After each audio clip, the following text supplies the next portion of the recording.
আজকের আমি আপনাদেরকে বলবো ফলতায় হুগলি নদীর তীরে গড়ে ওঠা একটি আশ্রম সম্পর্কে। এই আশ্রমটি গড়ে উঠেছে ফলতা পুলিশ স্টেশনের নিকটবর্তী স্থানে। ফলতা পুলিশ স্টেশনের সামনে থেকে একটি অটো বা টোটো ধরে মাত্র 3 মিনিট দূরে সবুজ গাছপালার মধ্যে থেকে আসলেই আপনারা দেখতে পাবেন ফলতা রামকৃষ্ণ আশ্রম। কলকাতার ব্যস্ত জীবন থেকে মাত্র 40 কিমি দূরে নদীর ধারে এক নির্জন শান্ত স্থানে গড়ে উঠেছে এক পবিত্র আশ্রম, যেখানে প্রকৃতি কথা বলে, মন শান্ত হয় আর আত্মা জেগে ওঠে। এটাই ফলতা রামকৃষ্ণ আশ্রম।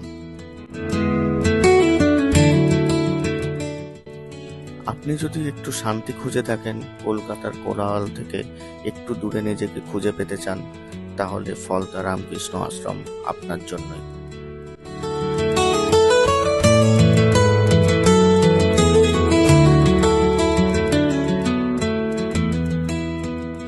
আমাদের এই আশ্রমটা হচ্ছে ঠাকুর শ্রীরামকৃষ্ণ দেবের গৃহী পার্ষদ ছিলেন দেবেন মজুমদার।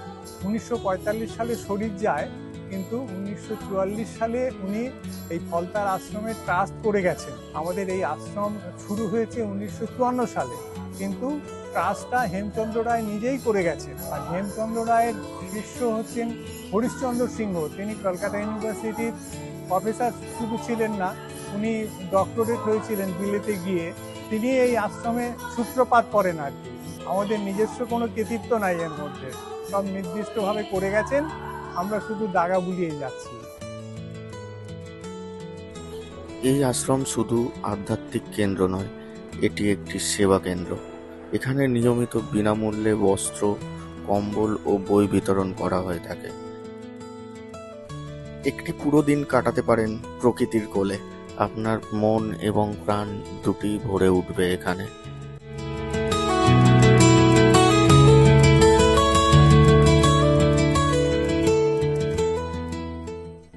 সপ্তাহের শেষে বা সপ্তাহের যে কোনো দিন ফলতায় ঘুরতে এসে ঘোরাঘুরি করার পরে আপনাদের যদি ক্লান্তি বোধ হয়, তাহলে আপনারা একটি বেলা বা সকাল থেকে বিকাল অবধি দুবেলা এখানে থেকে এখানের আরতি, অনুষ্ঠান, উৎসব দেখে রেস্ট নিয়ে তারপরে গঙ্গার বুকের কিছু প্রাকৃতিক সৌন্দর্য দেখতে দেখতে সময় কাটাতে পারবেন আপনার প্রিয় মানুষের সাথে। একটি বেলা কিংবা দুটি বেলা খাওয়া দাওয়া করে এখানে একটু বিশ্রাম নিয়ে থাকার জন্য আপনারা হয়তো ভাবছেন কত টাকা দিতে হতে পারে। বিশ্রাম নেওয়ার জন্য কোনো নির্দিষ্ট মূল্য ধার্য করা নেই। আপনারা যদি এই ফলতা রামকৃষ্ণ মিশনে আসতে চান, স্ক্রিনে দেওয়া নম্বরে কল করে তারপরেই আসবেন। এখানে এসে আরতি, পূজাপাঠ দেখার পরে সকালে এবং দুপুরে খাওয়া দাওয়ার পরে আপনাদের যদি আন্তরিকভাবে কিছু দান করার বা সাহায্য করার ইচ্ছা হয়ে থাকে, তাহলে করতে পারেন। আমি শ্রী জগন্নাথ মল্লিক, ফলতা শ্রী শ্রী রামকৃষ্ণ শ্রী মন্দিরের একজন সেবক। গঙ্গা নদীর তীরে অবস্থিত শান্ত পরিবেশে, সুন্দর মনোরম পরিবেশের মধ্যে একটা দিন কাটিয়ে যেতে পারেন।